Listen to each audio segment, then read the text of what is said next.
नमस्कार दोस्तों, क्या आप जानते हैं माता सीता को छुड़ाने के लिए हनुमान जी ने रावण की लंका का दहन किया था। आज हम इस वीडियो में बताएंगे विस्तार से।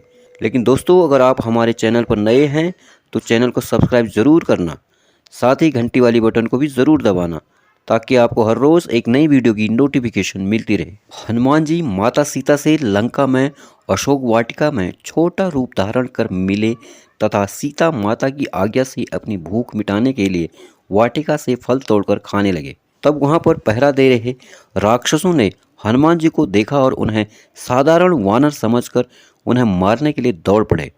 परंतु हनुमान जी ने अपनी शक्ति का प्रयोग कर राक्षसों पर आक्रमण किया।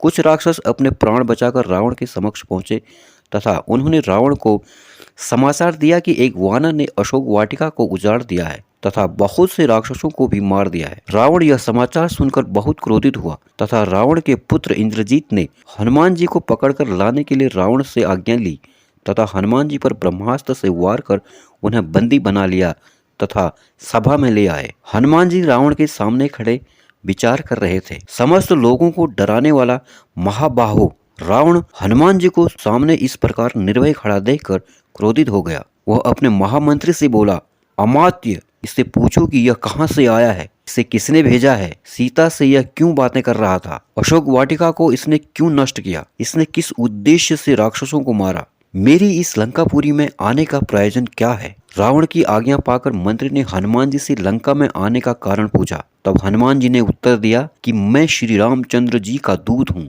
और उनके ही कार्य से यहाँ आया हूँ। हनुमान जी ने कुछ क्षण शांत भाव से सभी की ओर देखा और कहा, मैं किष्किंधा के परम पराक्रमी राजा सुग्रीव का दूत हूँ। उन्हीं की आज्ञा से तुम्हारे पास आया हूँ। हमारे महाराज ने तुम्हारा कुशल समाचार पूछा है और कहा है कि तुमने नीतिवान, धर्म, चारों वेदों के ज्ञाता, महापंडिती, तपस्वी और महान ऐश्वर्यवान होते हुए भी एक परस्त्री को अपने यहाँ बंदी बनाया है।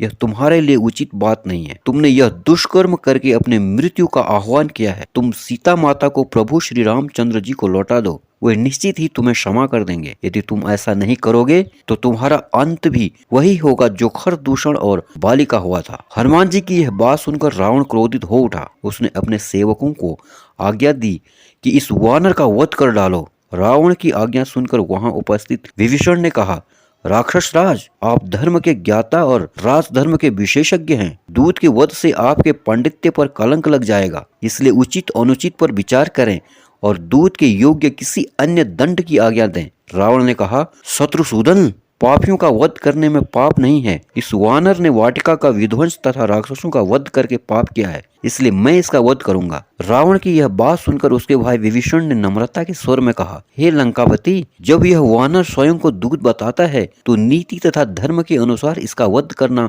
अनुचित होगा, क्योंकि दूत दूसरों का दिया हुआ संदेश सुनाता है। वह जो कुछ कहता है वह उसकी अपनी बात नहीं होती, इसलिए उसका वध नहीं किया जा सकता। विभीषण की बात पर विचार करने के बाद रावण ने कहा, तुम्हारा यह कथन सत्य है कि दूत का वध नहीं किया जा सकता, परंतु इसने अशोक वाटिका का विध्वंस किया है, इसका दंड तो इसे मिलना चाहिए। वानरों को अपनी पूंछ प्रिय होती है, इसलिए मैं आज्ञा देता हूँ कि इसकी पूंछ रुई और तेल लगाकर जला दी जाए, ताकि इसे बिना पूंछ का देखकर लोग इसकी हंसी उड़ाए और यह जीवन भर अपने कर्मों पर पछताए। रावण की आज्ञा से राक्षसों ने हनुमान की पूंछ को रुई और पुराने कपड़ों से लपेटकर उस पर बहुत सा तेल डालकर आग लगा दी। जैसे जैसे राक्षस हनुमान जी की पूंछ पर कपड़े लपेट रहे थे, वैसे वैसे हनुमान जी भी अपनी पूंछ बढ़ाते जा रहे थे। अंत में उनकी पूंछ को आग लगा दी गई। पूंछ के जलते ही हनुमान जी ने अपने सारे बंधन तोड़कर ऊंची छलांग लगाई और रावण की सोने की लंका जला दी। संपूर्ण लंकापुरी में केवल एक भवन ऐसा था जो अग्नि के प्रकोप से सुरक्षित था,